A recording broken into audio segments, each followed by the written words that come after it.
أعوذ بالله السميع العليم من الشيطان الرجيم. بسم الله الرحمن الرحيم. الحمد لله رب العالمين، والعاقبة للمتقين ولا عدوان إلا للظالمين، والصلاة والسلام على عبده ورسوله محمد وعلى آله وصحبه ومن اتبعهم بإحسان إلى يوم الدين. Të dhe ndëruar vëllezër të pranishëm në këtë xhami, Allahun e madhërisëm e falënderojmë ashtu siç meriton madhëria e tij të falëndrohet. Allahun e madhërisëm e falënderojmë për të gjitha dhuntit dhe begatit që madhëria e tij vazhdimisht me to na gëzon dhe na begaton. Dëshmoj dhe deklaroj se nuk ka hyjni që meriton adhurim veç Allahut Dhul Xhelali, i cili është një pa rival dhe pa ortak. Dëshmoj dhe deklaroj se Muhammedi sallallahu alaihi wasallam është rob dhe i dërguar i Allahut, me të cilin Allahu i madhërisëm e vulosi vargën e pejgamberisë. Salavatet dhe selame qofshin mbi këtë burr, mi familjen e tij të pastër të ndershme, mi shokët e tij fisnik dhe të sinqert, dhe mi gjithë besimtarët që ndjekin rrugën e tij, përfshi edhe ne deri në ditën e gjykimit. Sot i kthehemi serialit të titulluar Rrëfime kuranore, apo me nën titull Rrëfimet më të vërteta për njerëzit më të mirë.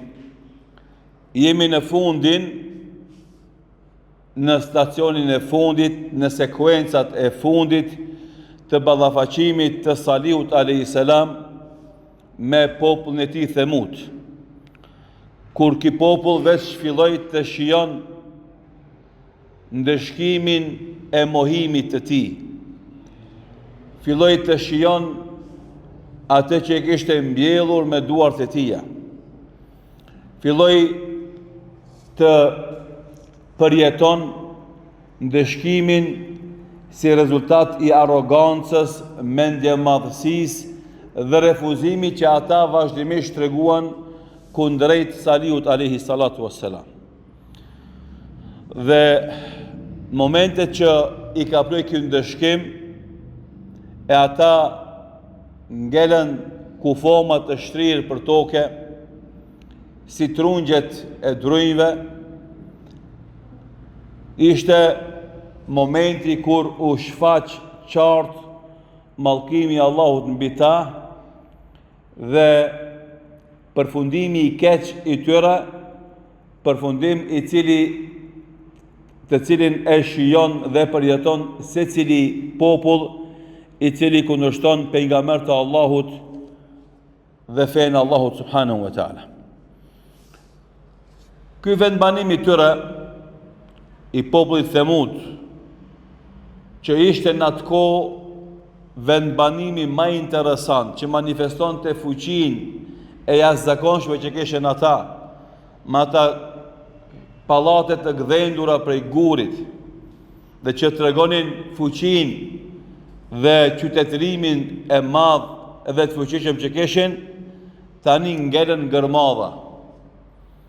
Asnjë njeri nuk mbeti i gjallë aty, sikur të mos kishte pas jetë as pak aty. Subhanallah, kjo është fuqia e Allahut, e cila fuqi për një moment, një vendbanim për plot gjallëri edhe jetë, e frekvencë, e lëvizje, e komunikacion, një moment i shkurt e zhduk Allahu krejt atë gjallëri, krejt atë lëvizje, krejt atë jetë.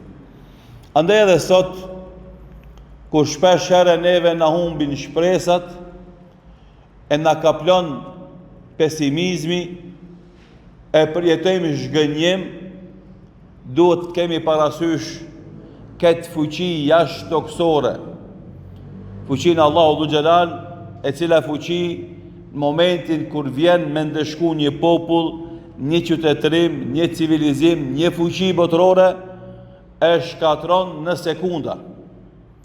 Dhe emri i tij që ishte i madh, tani mo mbetet i harum, edhe nuk ka vlerë edhe pesh as pak. Bile na sot e shohim se në ballafaqimet e fundit ushtarake në botë ndodhin ndryshime maramense, ndryshime që si janë kanë të paramendume para disa viteve, jo disa dekadave, ku një forcë e madhe globale lufton me një forcë më të vogël se ajo edhe ngelen pat pozicion.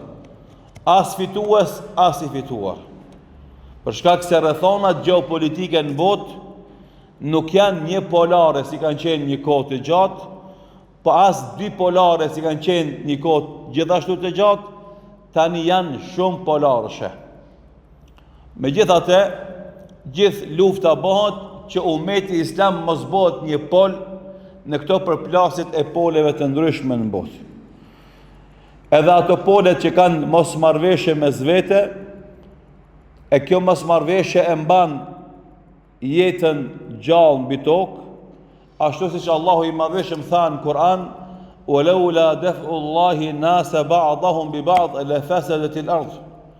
Sikur të mos kishte qenë përplasja e popujve mbi tokë njëri me tjetrin, do të shkatërrohej toka. Që ky rivalitet, kjo konkurrencë, edhe kjo garë mes poleve, është ajo që e mban baraspeshën edhe e ndihmon zhvillimin e jetës në këtë tokë. Kuptimi i këtij ajetit, për ta kuptuar më qartë, i kemi na biçikletat që i vozisin disa prej vllaznive tonë dhe i lënë në oborin e xhamisë. Çdo biçikletë i ka dy pedale. Edhe në mungesë të një pedales është shumë vështirë me vozit biçikletën. Ato dy pedale që e shtyjnë njëra tjetrën e çojnë përpara biçikletën. Ashtu është edhe ekzistimi i poleve, sidomos dy poleve, dhe përplasja mes tyre është ajo që e ndihmon me e çu përpara biçikletën dhe jetën në këtë tokë. Mirë po, këto pole, me gjithë konfliktit mes tyre dhe konkurencës që kanë, kur është në pyetje ummeti islam dhe tentativat e muslimanëve për të kthyer në një pol me ndikim në botë, bëhen bashkë edhe pengojnë çdo orvatje, çdo tentativë. Megjithse ata sado që orvaten, sado që përpiqen, sado që punojnë, planifikojnë, organizohen dhe zhvillohen, ata nuk munden me nal rimëkëmbjen e ummetit islam, asnjëherë. Ashtu siç ka thënë Allahu Dhu Xhelal: "Huwa alladhi arsala rasulahu bil huda wa dinil haqq liyudhhirahu ala ad-din kullihi walau kariha al-mushrikun." Allahu është ai që e dërgoi pejgamberin e tij me fenë e vërtet. Dhe do të triumfon ky pejgamber me fenë e tij mbi të gjitha fetë, edhe pse këtë gjë e urrejnë idhujtarët. Dhe tha Allahu Dhu Xhelal: "Yuriduna liyutfi'u nur Allahi bi afwahim wallahu mutimmu nurihi walau kariha al-kafirun." Ata duan që ta fikin dritën e Allahut me gojët e tyre, por Allahu ka për ta plotësuar këtë dritë, edhe pse këtë gjë e urrejnë jo besimtarët. Kështu që në këtë përplasje të poleve, megjithse lufta e madhe bëhet mi pengu muslimanët për të rimë këmbë, ajo ka me ndodh. E kur ka me ndodh, me çfarë ritmi dhe shpejtësie ka me ndodh, varet prej neve. Nuk varet prej Allahu Dhu Xhelal, megjithse këtë që ka botë varet prej Allahut. Por Allahu i Madhëshëm i ka caktuar sebepet e fitores dhe sebepet e humbjes. E sebepet e fitores dhe të humbjes jemi ne muslimanët që i përmbushim ose nuk i përmbushim. Edhe me shpejtësinë që i përmbushim sebepet e fitores, me të njëjtën shpejtësi edhe më shumë na vjen fitoria. Edhe me përmbushjen e shkaqeve, arsyeve të humbjes, na vjen humbja ndoshta edhe më shpejt. E ummeti islam sot, siç e dimë të gjithë, është në përplasje mes vete. Nëse polet jashtë përplasen njëri me tjetrin, ummeti islam përplaset mes vete.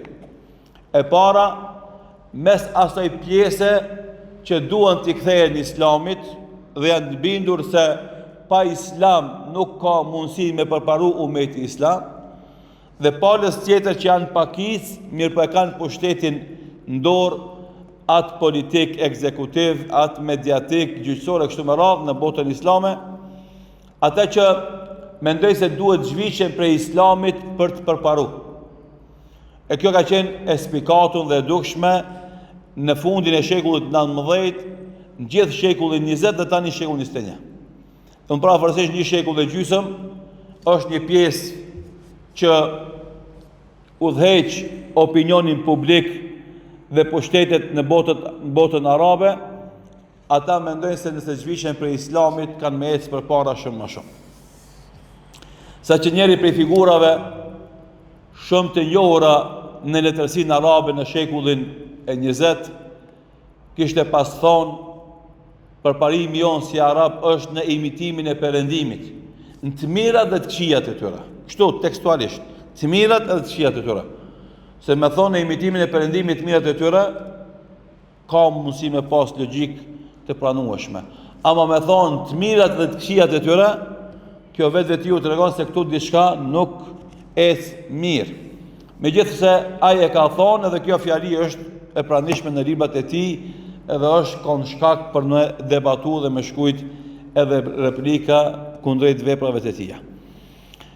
Kjo është më një onë, pastaj e kemi edhe një problem që unë mendoj se është problemi më i madh, se ky problem i këtij fërkimi dhe përplasjes mes pjesës fetare me në umetin islam dhe asaj jo fetare dhe antifetare, është problem po jo aq i madh.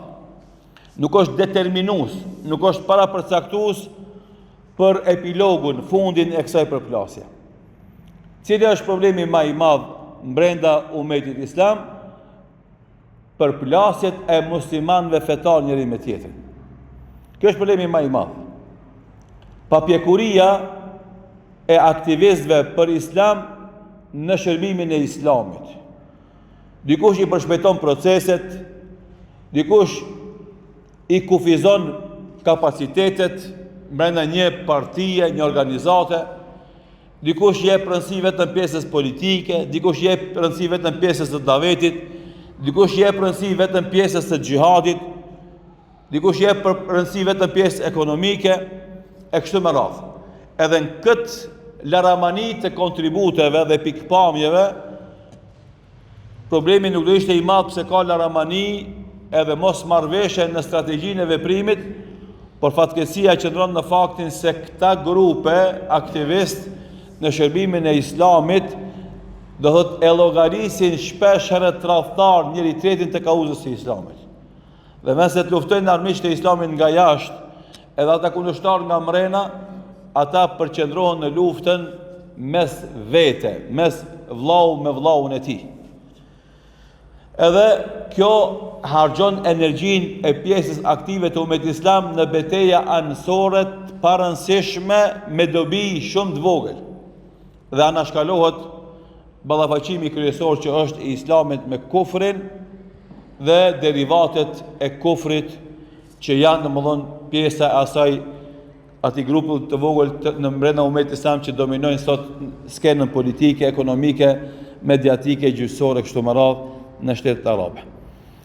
Dhe për këtë shkak, ndryshimi si ndodh, kur na muslimanët, pjesa aktive e umetit islam, e kuptojmë se njerëzit nuk mund të bëhen një mendje, insistojmë të përcaktojmë referenca dhe metodologji të unifikuar mes vete me aq sa kena mundësi, por duke kriju hapësirë komunikimi dhe debati njëri me tjetrin dhe duke mos e përjashtu dhe duke mos asgjësu mundin e askujt. Po thjesht ndërtojmë ura komunikimi, projekte ku pajtohemi të përbashkëta dhe në projekte që spajtohemi se cili vepron në mejdanin e vet, e sigurisht se wa fi kullin khair, në se cilin që kontribon në ngritjen e kauzës së islamit ka khair inshallah taala. Megjithse ky problem e përcjell umetin islam tash një shekull, ajo që e shoh unë është se alhamdulillah veç mo kemi kalu fazën e adoleshencës si umet, si popull, ku grindeshim për çdo imësi, ku ishim jo tolerant dhe njëri tjetrit për çdo detaj. Tani veç kemi fillu me kalu te pjesa e mirë kuptimit, te pjesa e debatit intelektual dhe akademik dhe thirrjes për bashkëpunim në projekte të caktuara.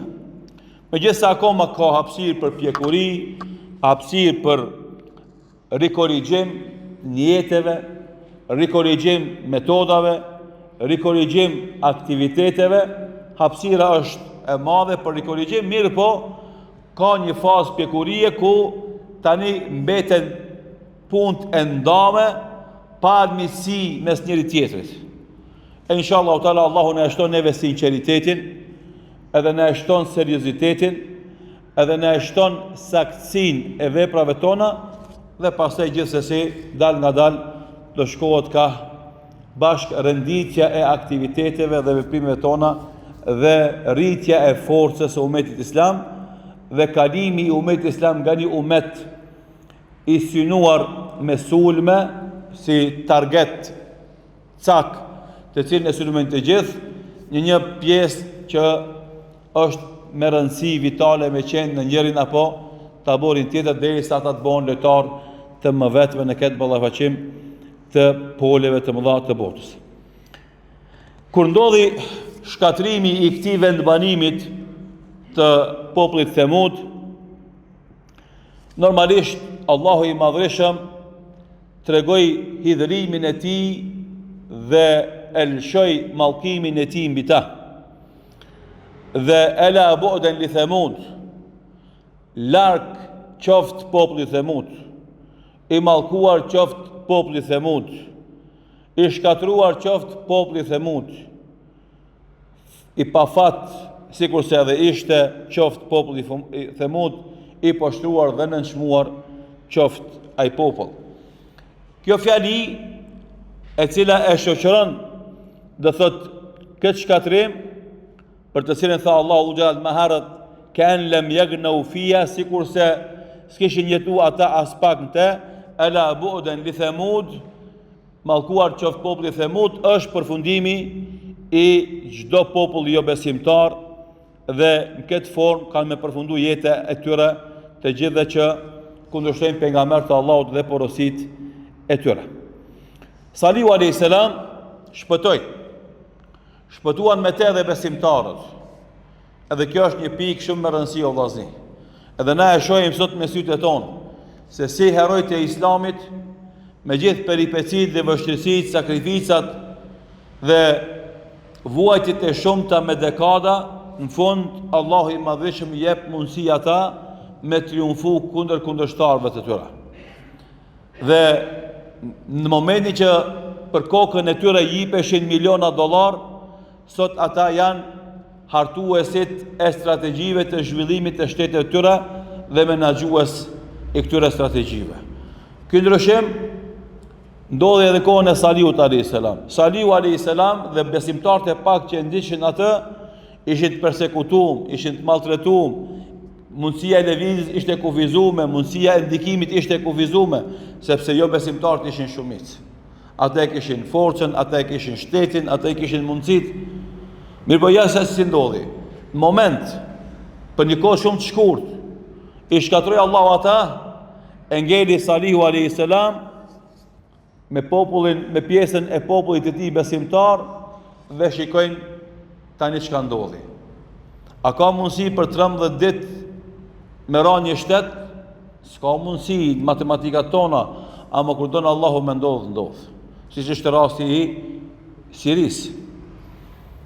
Edhe Salihu alayhis salam nuk e prit këtë fund të keq të tyre, mirë po erdhi shumë më shpejt se mendoi Salihu alayhis salam dhe populli i tij besimtar, që maltretoheshin me vite, me dekada, edhe nuk e shehnin dritën në fundin e tunelit, shifshin veç terr, siç edhe shumë kushi prej nesh sot nuk shef dritë në fundin e tunelit. Veç terr shef, thot a thu vallë ka më ardh dita me dalë për këtij tunelit, me dalë për kësaj errësire, edhe me pak dritë. Mirë po Salihu alayhis salam tu e pa këtë pamje, këtë sekuencë, këtë ndodhi jashtëzakonshme, tu i pa ata kundërshtarët e tij që tregonin fuqi, arrogancë, mendjemadhësi, i maltretonin besimtarët, i pa të shtrirë kufoma, gjenaze.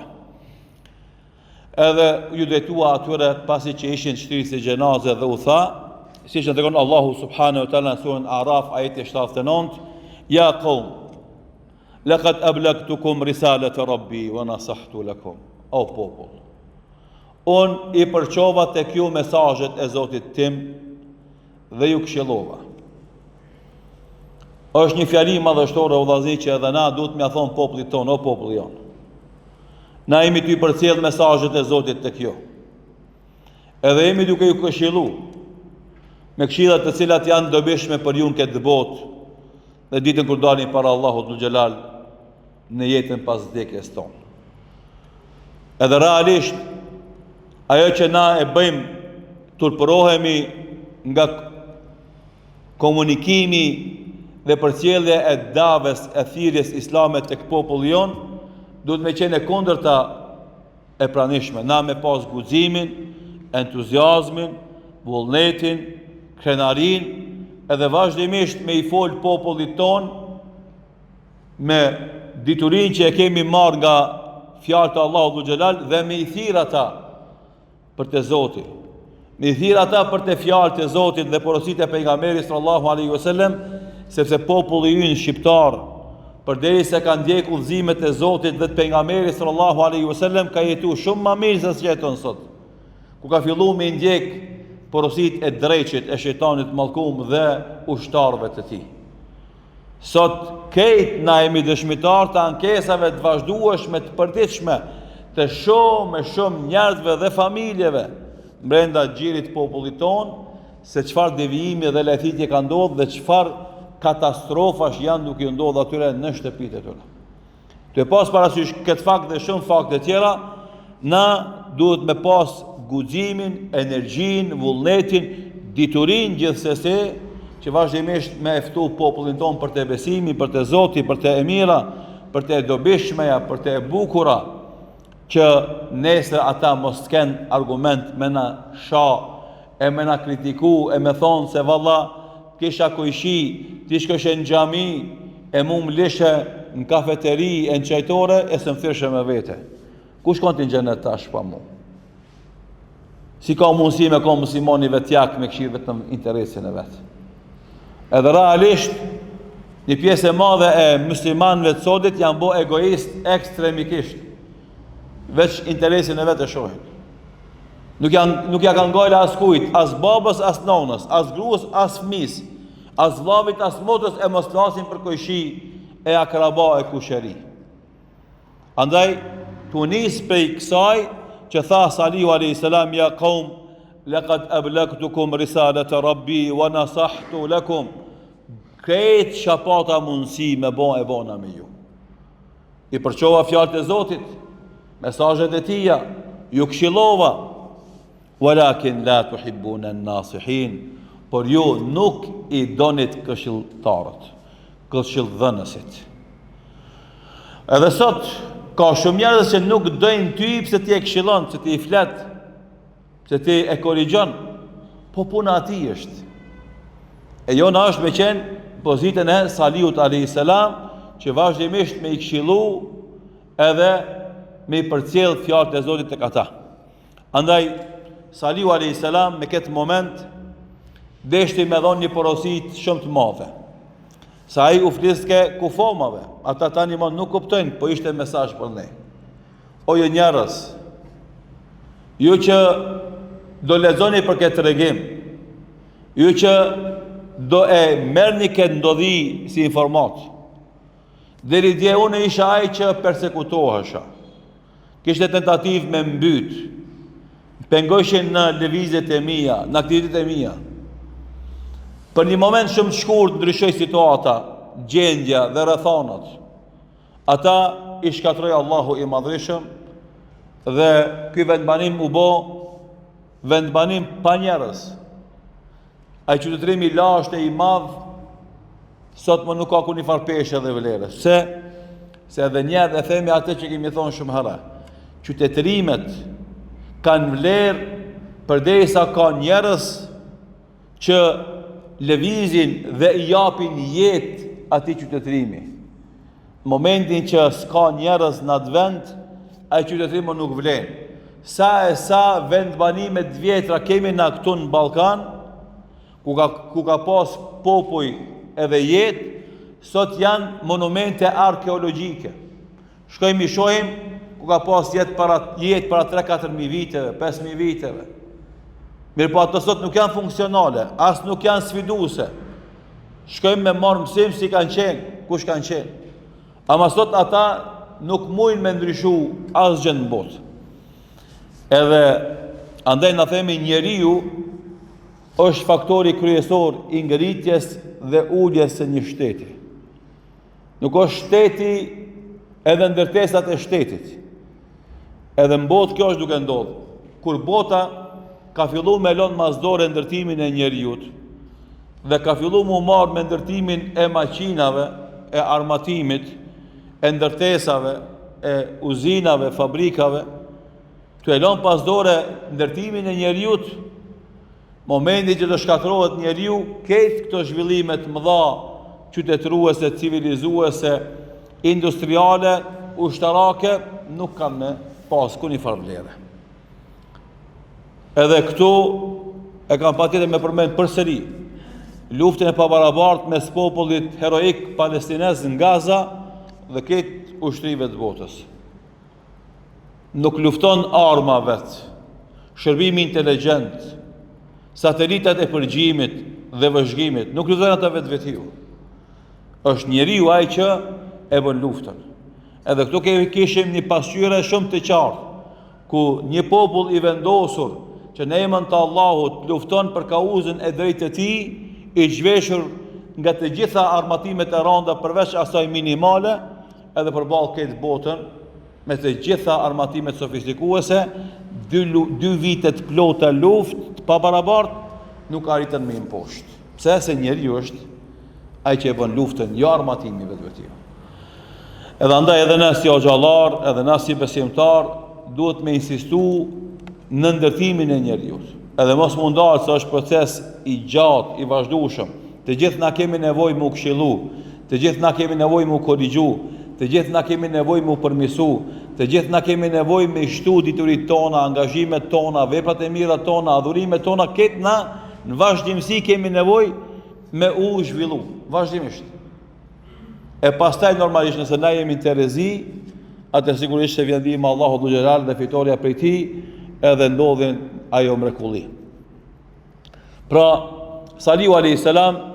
e kreu detyrën dhe obligimin ndaj popullit të tij, e përçoi mesazhin e Zotit, I këshilloi ata, ishte I sinqert, I vazhdueshëm në këshillat ndaj tyre, nuk u ndal asnjë moment, ani pse kishte kërcënime, ani pse kishte turistni, ani pse kishte presione. A kuptoni o vllazni se edhe sot ti si hoxh, ti si davexhi, ti si musliman, mundesh me pas probleme dhe peripeci. Ama kjo nuk të amneston ty me lon davetin pas dore, shërbimin e Islamit pas dore. O vllazni, këta ajo për cilën na punojmë shumica prej nesh, dynjaja dhe të mirat e saja, janë shumë më pak se atë që na jep Allahu nëse na jemi në shërbimin e fesë së tij. Janë shumë më pak edhe në dynjë dhe në ahiret. Andaj puno sa të punosh për dynjë, po ndaj kohë të konsiderueshme të jetës tënde për ta shërbyer fen Allahut. Ashtu ngritesh edhe në dynjë dhe në ahiret. Se angazhimi jon për dynjë, vetëm për dynjë, ngelen këtë botë, edhe nëse ja shef hajrin në rahati dhe komoditet, ndoshta të kushton shumë rahatin shpirtënore, mirëqenien shpirtënore, po gjithashtu ka mundësi me të largu edhe për ibadeteve, e Zoti mos e boft më bosh shkak edhe me të largu prej shumë gradave të larta të xhenetit. Ama kur e bën balansin e mirë, punon për këtë botë sa ki nevojë, edhe pjesën më të madhe të jetës tënde e shfryzon për ta shërbyer fen Allahu Dhul Xhelal, gjithsesi atëherë Allahu ka më ngrit edhe në këtë botë, edhe në atë botë.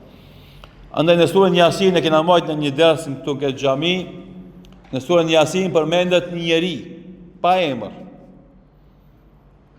Mirë po, kur e pa se populli I tij nuk I përgjigje thirrjes së pejgamberëve, ai erdhi në ndihmë I la punët e veta, angazhimet e veta, dhe i tha, o popullim, përgjigjuni thirrjes pejgamberëve.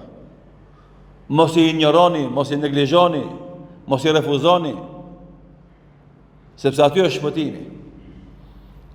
Edhe populli vet, edhe këtë e përgënjeshtroi, bile i pengoi thirrja e tij atyre dhe e mbytën. Kështu është jeta, siç thot ai shkrimtari musliman, çaq interesant janë njerëzit. Gjeli, këndezi, i cili zgjon njerëzit nga gjumi në mëngjes, ata atë shkojnë e mbysin, e therrin. Pse i pengon me zgju ata në mëngjes, me qenë sabaherët, me ftillu, me ec, punë të marr. Edhe njerëzit e lejthitun dhe vjum, pejgamberët e Allahut tentojnë me i mbytë e me i vra. Edhe njerëzit e mirë me i burgos, që ata me pas malet me vazhdu të keqen. Edhe kur e mbytën këtë njeri, si kurse përmenë Allahu dhu gjanë së Yasin, kale, ja lejte qaumi ya'lamun, si kur ta dinte popullim, bima ghafara li rabbi, që mi fali këtë gabimet e mia që kom pas, a njeri pa gabime s'ka, wa ja'aleni minal mukramin, dhe më nderoj me pozitat larta në xhennet. Andaj, kush është në shërbimin e Islamit, çka do që i ndodh, Allahu e ngrit. E ngrit në dunjë dhe e ngrit në ahiret, insha Allahu taala. Andaj, Salihu a.s. bëri çmos për ta udhëzuar popullin e tij, i përdori të gjitha mekanizmet e mundshme, mirë po ata i kishin mbyll vesht, i kishin mbyll syt, e kishin blloku mendjen, edhe nuk donin me kuptu asgjë për asaj që ai i thirrken ato, dhe normalisht ndodhi ky ndëshkim ndaj tyre që e përmend Allahu subhanahu wa taala. Na jemi në fundin e këtij rrëfimi, realisht në fundin e fundit, edhe kjo është pjesa e fundit me lejen Allahu dhul xhelal, dhe pastaj kalojmë në histori tjera. Po çka ndodh nëse na kalojmë ka këto vendbanime? Fatmirësisht ose fatkeqësisht, këto vendbanime, një pjesë e madhe të këtyre vendbanimeve historike nga historia e pejgamberëve të mëhershëm, janë akoma të pranishme. Janë gjallë. Kujt i kujtohet në fillimin e dersit kur na fol për vendbanimin e popullit Themud, i kemi treguar se janë në Saudi, quhen Madainu Salih, vendbanimet e Salihut, kanë emra të tjera tash gjithashtu, janë vende që sot janë bërë atracion turistik. Për vendeve që ka hotele me 7 yje, me kushte dhe më thonë maramendse turistike, e a ban me shku muslimani aty. Edhe andaj ne kina përmend ndërkohë që ka ndodhur në kohën e pejgamberit sallallahu alaihi wasallam, kur pejgamberi sallallahu alaihi wasallam është nis me ushtrinë e tij me shku në Tebuk, me luftu me bizantinët. Jo për turizëm, jo për shëtitje, o konë të shku në gjihad, me një perandorit asaj kohe, superfuqia asaj kohe. Edhe kanë kalue pejgamberi sallallahu alaihi wasallam me muslimanët në këto vendbanime, në vendin që quhet Al-Hijr, dhe ka ndodhur një ndodhi, të cilën ndodhi ne tregon Imam Buhariu dhe Imam Muslimi në Sahihun e tij, dhe që është sunet që na duhet ta kemi parasysh dhe ta ndjekim atë. Se si duhet veprojmë kur kalojmë në vendet ku ka pasur ndëshkime, që është vërtetu historikisht që aty kanë qenë vendet që janë ndëshku popujt të ndryshëm për shkak të refuzimit të thirrjes së Allahut dhul xhelal. Në rëfen Abdullah ibn Omer radiallahu anhuma, i cili thot, kur zbriti pejgamberi sallallahu alaihi wasallam, kur u nis pejgamberi sallallahu alaihi wasallam me ushtar për në Tebuk, u ndal me pushu në vendin e quajtur Hijr, që thot të shtëpijet e popullit Themud. E muslimant u habiten kur e pan këtë vendbanim, dhe normalisht udhëtimet e gjata, ata sapo ulen me pushu, i nxorën kazanat për me përgatit ushqim. E pejgamberi sallallahu alaihi wasallam u tha pasi që e pa se i kanë përgatit kazanat dhe kanë filluar me përgatit ushqim, i tha atyre fa ahriku al-qudur, këtë të ushqime që i keni zi me këto ujë, me këtë ujë, derdhni ato. Wa allakul el ajin el ibil, atë brum buke që kishin bovë, ja dhanë deveve, thumë mërtahala bihim, pasaj u largu pejgamberi sallallahu alaihi wasallam me ta për aty vendit, hatta nazara al-bi'r allati kanat tashu min an-naqa, deri sa shkon tek burimi, tek pusi, nga i cili pus kishte pi ujë deve e Salihut alayhi salam, wa nahahum an yadkhulu ala qaumi alladhina udhibu, dhe ndaloi besimtarët të hyjnë në ato vende ku Allahu atë popull e ka ndëshku, dhe tha inni akhsha an yusibakum mithlu ma asabahum fala tadkhulu alayhim, kam frikë që godet e njëjta që ka godit ata, andaj mos hyni në këto vende. Pra thamë në këtë hadith e transmeton Imam Buhariu dhe Imam Muslimi në dy sahih të tyre, hadithi është i vërtet dhe është veprim konkret, praktik, të cilën e ka bërë pejgamberi sallallahu alaihi wasallam për mi tregu muslimanëve se nëse ndodh që kalon në ndonjë vend ku është ndëshkuar i popull për shkak kufrit të tyre, nuk ban me ndet në atë vend, as nuk ban domethënë me ushqy në ato vende, sepse do sa më shpejt duhet me ikë për atij vendit nga friga e ndëshkimit që mund të vijë nga Zoti Dhul Xhelal, apo nga mos pëlqimi, mos ndodh që të pëlqen vendi edhe jeta atyre që kanë qenë para jush. Ulemat kanë thonë, pejgamberi sallallahu alaihi wasallam ja ndaloi muslimanëve ta përdorin ujin të cilin e kishte përdor populli i Themudit. Pse? Se është ujë i një populli të ndëshkuar. Dhe gjithë atë ushqim që kishin zi me atë ujë, edhe atë brum që kishin bërë bukë me atë ujë, u i urdhënoi ta derdhin dhe të japin kafshë bagtis. Pse? Sepse nuk ban muslimani të ushqehet me ushqime të përgatitura prej këtyre ujrave ose zarzavateve ose bilmeteve që vinë nga ato vende që ka ndëshkuar Allahu Dhul Xhelal. Kjo këshill o vllazni neve na jep një mësim shumë të madh, që na me rujt imanin ton, me kon shumë xheloz për fen ton, edhe me vazhdu me qenë diferencues edhe distancues nga kufri i qafirave kur do që kanë jetu ata. Pse? Sepse ata e kanë kundërshtu Allahun. Ata kanë fol keq për Allahun. Ata i kanë kundërshtu pejgamberët e Allahut. Ata kanë fol keq për pejgamberët e Allahut. Ata i kanë sanksionu njerëzit e mirë. Edhe na si besimtar, edhe pse kemi ardhur me mija vite pas tyre, na duhet me qenë taborin e besimtarve kundrejt taborit të armiqve të besimtarve. Subhanallah, 4.000, 5.000 vjetë për para kanë qenë, na duhet më rështu sot në anën e besimtarve dhe kundër armiqve të besimtarve, e çka mbeti puna sot? Çka mbeti puna sot, kur ti si musliman dele thu, si shkishte thonë njoni, unë jam musliman, ama jam pro cionizmit. Shkon, s'ka shansa me shku, edhe musliman, edhe me konë pro një shtetit diktatorial, masakrues, genocidial, si që është shtetit cionist i Izraelit në Palestinë. Së mundës. Së mundës që me konë edhe musliman edhe për krahas si atyme. Edhe andaj, kjo është thellësia ideologjike dhe filozofike e këtyre momentumeve të historisë së njerëzimit, që na duhet mundal edhe me reflektu edhe me ndërtue mekanizmin e imunitetit imanor.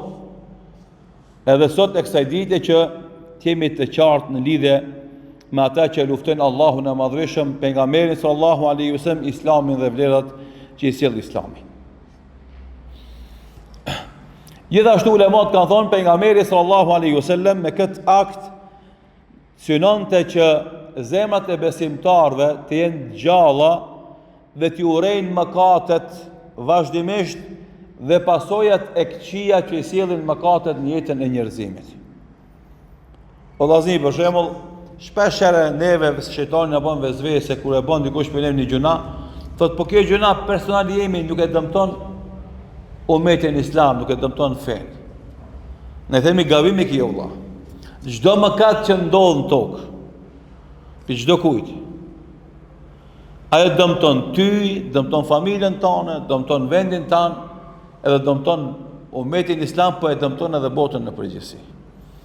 Andaj thirrja e vazhdueshme që e bën Islami secilit prej neve është mu pendu, me botobe dhe istighfar, me kërku falje të Allahu Dhu Xhelal për mangësitë dhe gabimet tona. Na e dimi se jemi të dopt, e dimi se gabojmë, ama kërkojmë falje vazhdimisht dhe pendohemi te Allahu dhe kështu na e mbrojmë veten dhe familjen tonë nga pasojat e këqija që na sillin mëkatet. Po e mbrojmë edhe popullin tonë. Andaj unë e kam thonë shpeshherë, prania e kësaj mase besimtare të devotshme brenda popullit tonë, edhe në botën e përgjithësi, është garantuesi i mos shkatrimit të kësaj bote. Përderisa ka musliman këtë tokë që adhurojnë Allahun si duhet dhe ndjekin rrugën e pejgamberit sallallahu alaihi wasallam, Allahu nuk ka me shkatru këtë tokë. Ama në momentin që zhduken besimtarët e vërtet, e s'ngelet asnjë ose shumë pak, atëherë Allahu ka me shkatru këtë tokë. Kështu që garantuesi i vazhdimit të jetës këtë tokë jemi na, besimtarët musliman adhurues të Allahut Dhu Xhelal. Po edhe mbrenda familjeve tona, edhe mbrenda popullit ton, pjesa praktikante e Islamit është ajo që garanton zhvillimin e jetës së tyre dhe mirëqenien e tyre. Përndryshe në mungesë, nëse shkon të zvoglu numri i praktikantëve, shkon të jushtu belat atij populli, asaj familje, nëse zhduken praktikantë besimtarët e vërtet, vjen dëshkimi i Allahut mbi ta. Ai që Allahu luftë, ai që Allahu tërmet, ai që Allahu vërshime, ai që Allahu zjarr, i çon diçka Allahu Dhu Xhelal që i dëmton dhe i shkatron ata. Andaj duhet me qenë vazhdimisht syçelt ka shi gjunahave, edhe senzorat përballë gjunahave duhet me qenë maksimum dhezuna. Sa më larg me i perceptu, sa më larg me alarmu, mos me leju mu afru shumë afër te gjunahi, sepse nëse i afrohesh shumë, si puna e senzorit kerrit, kur të fillojë senzori me bo zhurmë më të madhe, e ti se ndëgjon, veç ku tanish bum, i rahe mo edhe dëmtove kerrin tanë, apo e dëmtove kerrin e huj. Andaj pejgamberi sallallahu alaihi wasallam tu desh me eduku musliman që me nejt gati kësaj situate, me nejt larg i gjunahave, nuk kishte qef, nuk kishte merak ata me flet, me nejt aty ku një popull është ndëshku. Dhe këtë kjo për me përçmu ata njerëz mëkatar dhe për të pas neverin ndaj tyre dhe mos me aliju vetes asnjëherë me ra në nivelin e tyre. Gjithashtu, pejgamberi sallallahu alaihi wasallam e bëri sunet që nëse ndodh ndonjëherë pa ndonjë planifikim të qëllimt me kalu pranë vendeve ku Allahu e ka ndëshkuar një popull, nëse ndodh që kalojmë në ato vende, atëherë na me fillu me qajt nga trishtimi i asaj që ka ndodhur atje.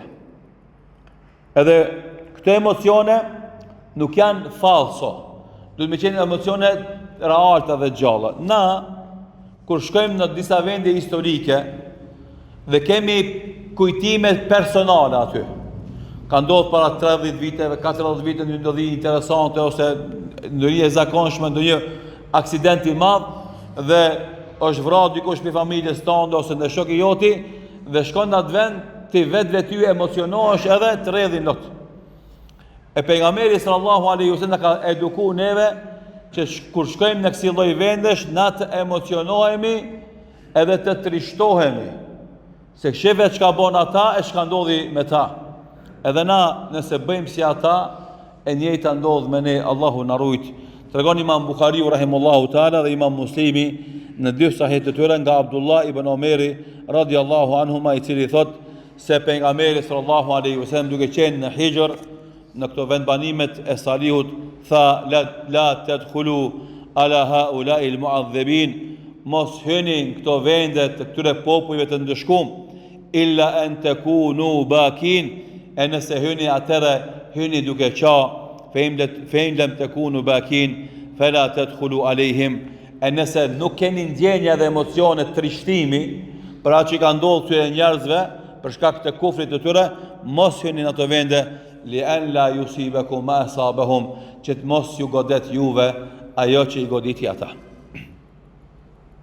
Andaj, nuk u nis nga këto argumente, na e kemi patjetër me përmend se muslimanët e sodit kur ballafaqohen me këto gjurmë arkeologjike të këtyre vendbanimeve, duhet me pas parasysh këto hadithet pejgamberit sallallahu alaihi wasallam që mos shkojnë me planifikime paraprake, mos të ringjallin ato vendbanime, t'i bëjnë atraksione turistike, si fatkeqësisht po ndodh kohën e fundit në shumë vende të muslimanëve, janë bërë atraksione turistike dhe njerëzit shkojnë aty dhe mundohen mu dëfry dhe morgëtu në ato vende ku Allahu hidhrimin dhe mblefin dhe ndëshkimin e tij e ka qu.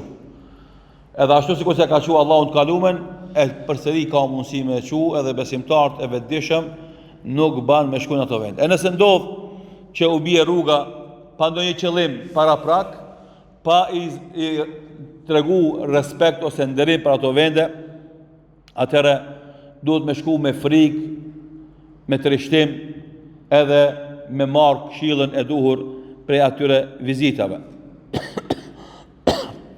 Edhe nëse ndodh që dikujt e habit kush kanë qenë ata, që kanë bërë ata, atëherë duhet mu habit me atë që na ka dhënë pejgamberi sallallahu alaihi wasallam porosi. Cila është porosia e pejgamberit sallallahu alaihi wasallam? Thot Imam Ahmedi rahimullahu taala në musnedin e tij nga Amr ibn Saadi apo Amir ibn Saad radhiyallahu anhu, kur pejgamberi sallallahu alaihi wasallam ishte duke shkuar në betejën e Tebukut, e njerëzit nxituan me hi në shtëpiat e vendbanimeve të Hijrit, i treguan pejgamberit sallallahu alaihi wasallam, e pejgamberi sallallahu alaihi wasallam i thiri njerëzit, tha es-salatu jami'a, e janë në këshill të përbashkat. Thot Amir ibn Saad, fatejtu Rasulullahi sallallahu alaihi wasallam wa huwa mumsikun ba'irahu wa huwa yaqul, erdhëm u grumllum te pejgamberi sallallahu alaihi wasallam, ai e mbante devën e tij për litari, për kërpeshi, dhe thoshte, ma tadkhuluna ala qaumin ghadiba Allahu alaihim, mos hyni në një vendbanim me popullin të cilit ishte hidhruar Allahu dhul xhelal. Fa qala lahu rajulun, njani pi atyve tha, na'jabu minhum ya Rasulullah, po habitemi, po marrim mësim me atë që i ka ndodhur atyre ya Rasulullah. E tha pejgamberi sallallahu alaihi wasallam, efela unabbiukum bi'ajab min dhalik, a t'ju tregoj diçka që është më e çuditshme se kjo? Çka është më e çuditshme se kjo që ka ndodhur me atë popull atje? Rajulun min anfusikum yunabbiukum bima kana qablakum wa ma huwa kainun ba'dakum. Tha, më e çuditshme se ajo që ka ndodhur me to është ajo që Allahu ka thënë një njeri juve, ju tregon për atë që ka ndodhur, edhe për atë që ka më ndodhur. Nuk është çudi ndeshkimi një popullit qafir, arrogant, po çuditë ti me pejgamberin sallallahu alaihi wasallam dhe mësimet e tija. Fastaqimu wasaddidu, andaj qëndroni besnik kësaj rruge, edhe shfrytëzoni kohën me bo adhurime, fe inna Allaha la ya'ba'u bi'adhabikum shay'a, se nëse ju e lini këtë rrugë, Allahu nuk i vjen rand me ju ndeshku, edhe juve si kanë ndeshku ata, wa sayati qaumun la yadfa'una an anfusihim shay'a, sepse do të vjen një ditë ku askush s'ka mundësi mi bë dobi vetes nëse se kanë ndjek rrugën e pejgamberit sallallahu alaihi wasallam. Allahu akbar.